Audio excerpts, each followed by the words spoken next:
Teman-teman bisa lihat perbedaannya. Sulit dipercaya kalau kusen yang tadinya sudah keropos bisa menjadi bagus kembali. Saya memperbaikinya sendiri tanpa bantuan tukang.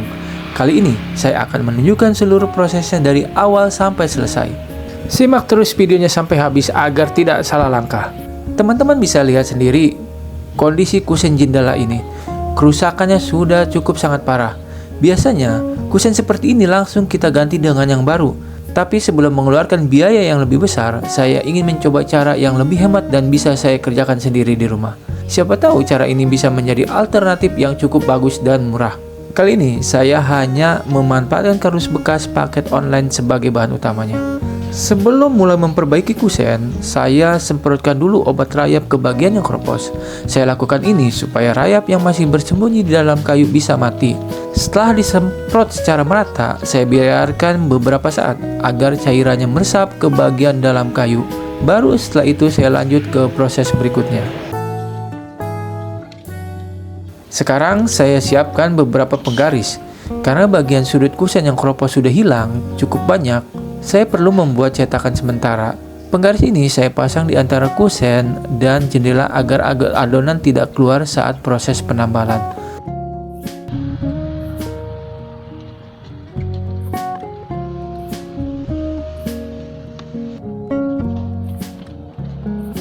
Dengan cara ini, bentuk kusen tetap rapi dan jarak antara kusen dengan jendela tetap sesuai. Sekarang saya mulai menyiapkan bahan utamanya, yaitu kardus bekas paket belanja online. Kardus saya sobek menjadi potongan-potongan kecil supaya lebih mudah menyerap air dan tercampur dengan semen. Setelah semuanya masuk ke dalam wadah, saya tambahkan air secukupnya. Lalu saya masukkan semen sedikit demi sedikit.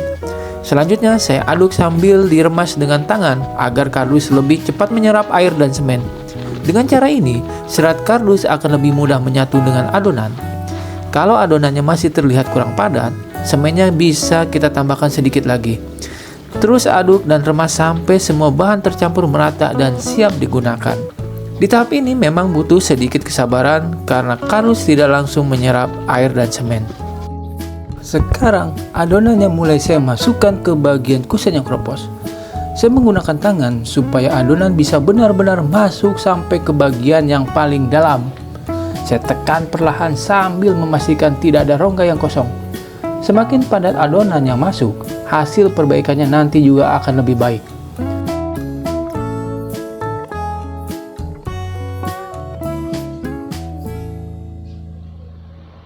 Sesekali adonan saya tekan lagi dengan tangan supaya benar-benar menyatu dengan bagian kayu yang masih kuat.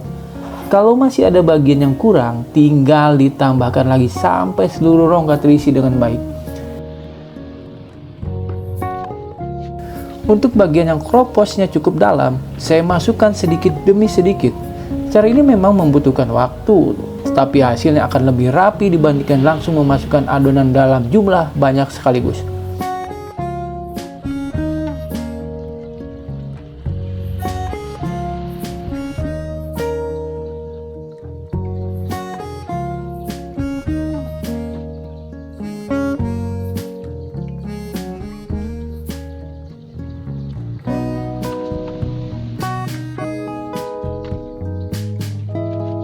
Di tahap ini memang tidak perlu terburu-buru. Yang penting semua bagian yang keropos terisi dengan padat sehingga nantinya lebih mudah dibentuk pada proses berikutnya. Kalau menurut saya, bagian ini yang paling menentukan hasil akhirnya. Jadi saya usahakan adonannya benar-benar padat sebelum lanjut ke tahap berikutnya.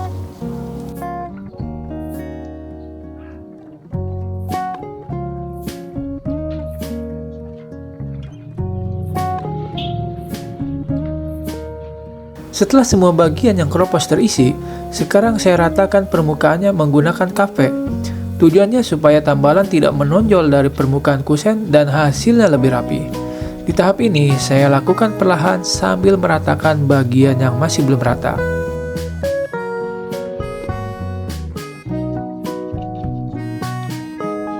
Kalau sudah cukup rata, saya bersihkan dulu sisa adonan semen yang menempel di sekitar kusen.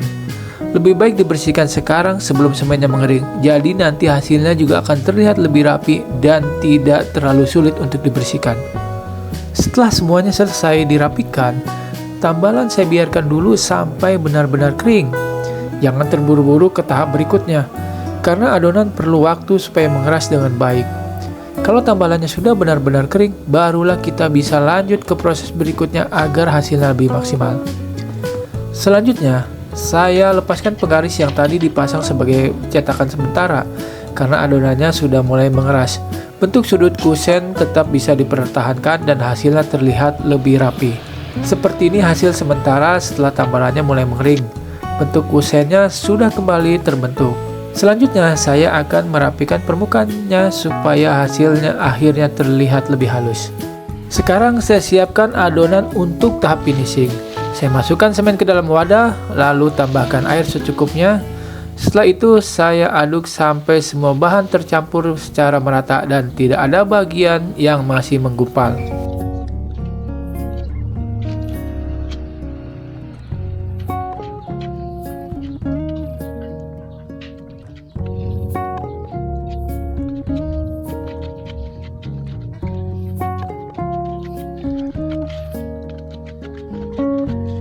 Setelah adonan semen tercampur rata, saya tambahkan lem kayu secukupnya, lalu saya aduk kembali sampai semuanya benar-benar menyatu.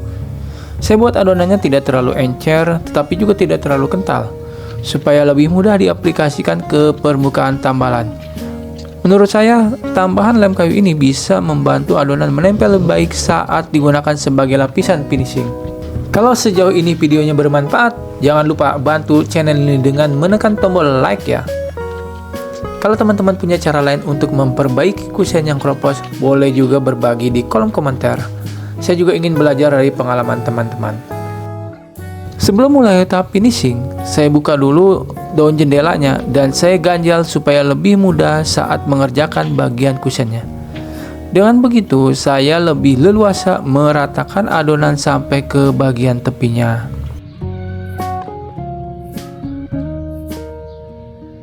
Sekarang adonan finishing mulai saya aplikasikan ke permukaan tambalan menggunakan scrap. Saya ratakan sedikit demi sedikit sambil mengikuti bentuk kusen yang asli. Untuk bagian sudut yang sebelumnya hilang karena keropos, saya menggunakan bantuan penggaris supaya bentuknya kembali lurus dan lebih rapi.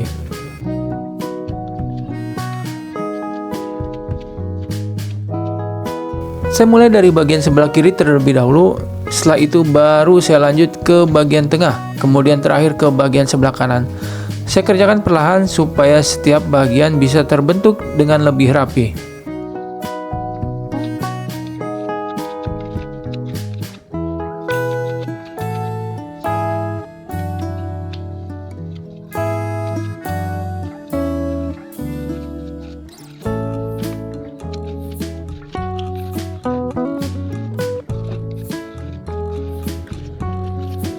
Kalau masih ada bagian yang kurang rata, adonannya bisa ditambahkan sedikit lagi, lalu diratakan kembali.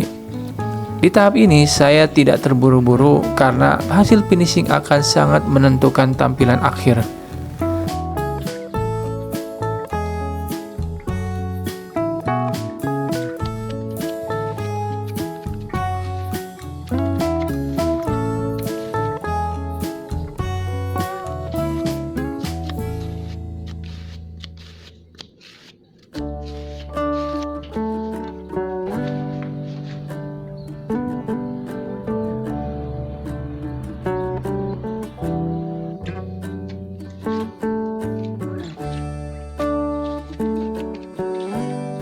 Sesekali saya cek lagi sebentuk sudut dan permukaannya. Kalau sudut terlihat rata dan sesuai dengan bentuk kusen yang asli, berarti tahap finishingnya sudah hampir selesai.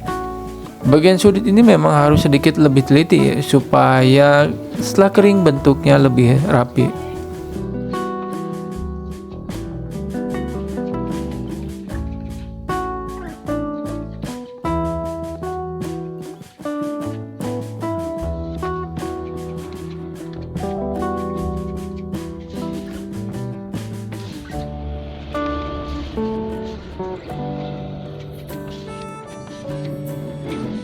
Setelah tambalan mulai setengah kering, saya mulai merapikannya menggunakan spons yang sudah dibasahi. Dengan cara ini, permukaan tambalan lebih mudah diratakan. Kalau masih ada bagian yang kurang rata atau masih berlubang, saya tambahkan sedikit adonan lalu saya ratakan kembali sampai bentuknya lebih menyatu dengan kusen. Di tahap ini saya lakukan perlahan supaya hasil akhirnya benar-benar rapi. Kalau semua bagian sudah cukup rata, saya gosok lagi perlahan menggunakan spons yang lembab. Tujuannya supaya permukaan menjadi lebih halus dan membantu mengurangi retakan-retakan kecil yang mungkin muncul saat adonan mengering. Setelah selesai, tinggal menunggu sampai tambalannya benar-benar kering sebelum masuk ke tahap berikutnya. Kalau tahap ini dilakukan dengan sabar, hasil akhirnya biasanya akan jauh lebih rapi dan tidak membutuhkan banyak pengamplasan.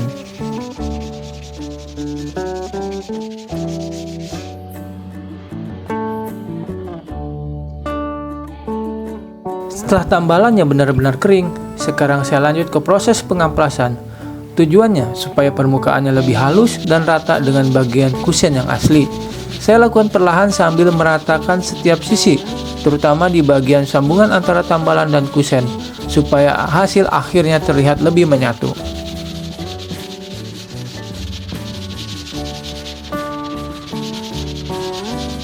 Setelah selesai diamplas, permukaannya sudah terlihat jauh lebih rapi. Tinggal tahap terakhir yaitu pengecatan supaya warna tambalan menyatu dengan seluruh kusen jendela. Sekarang saya mulai pengecatan pertama. Di tahap ini saya fokus mengecat bagian tambalan terlebih dahulu untuk menutupi warna semen, sehingga nanti hasil akhirnya lebih mudah menyatu dengan warna kusen.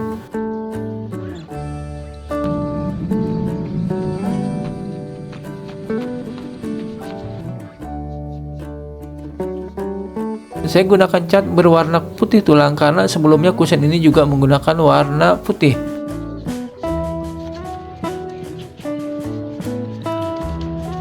Setelah lapisan pertama mengering, saya lanjutkan dengan pengecatan kedua ke seluruh bagian kusen dan jendela. Tujuannya supaya warna terlihat lebih merata dan hasil perbaikannya tidak terlihat. Kalau menurut teman-teman hasilnya masih kurang rata, pengecatan bisa diulang sekali lagi sampai mendapatkan hasil yang diinginkan. Di video ini saya cukup melakukan 2 kali pengecatan karena hasilnya sudah sesuai dengan yang saya harapkan.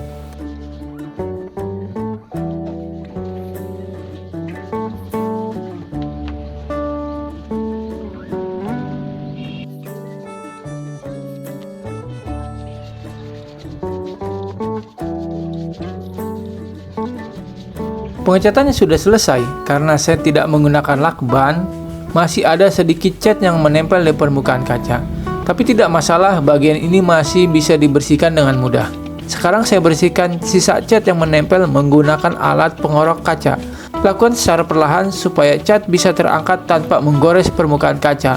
Setelah dibersihkan, hasilnya akan terlihat jauh lebih rapi. Sebagai pengingat, seperti inilah kondisi kusen ini sebelum diperbaiki. Beberapa bagiannya sudah keropos cukup parah dan hampir kehilangan bentuk aslinya. Dan ini hasil akhirnya setelah seluruh proses selesai. Bentuk kusennya sudah kembali rapi, permukaannya juga lebih halus, dan tampilannya menyatu dengan bagian kusen yang lain. Walaupun cara ini sederhana, menurut saya hasilnya sudah cukup memuaskan. Dan kusen bisa digunakan kembali tanpa harus menggantinya dengan yang baru. Sehingga cara ini betul-betul dapat menghemat uang kita. Kadang bahan yang terlihat sederhana justru masih punya manfaat kalau digunakan dengan cara yang tepat. Semoga cara yang saya bagikan kali ini bisa menjadi inspirasi untuk teman-teman yang memiliki masalah yang sama di rumah. Kalau video ini bermanfaat, jangan lupa dukung channel ini dengan menekan tombol like dan subscribe. Terima kasih sudah menonton. Sampai jumpa di video selanjutnya.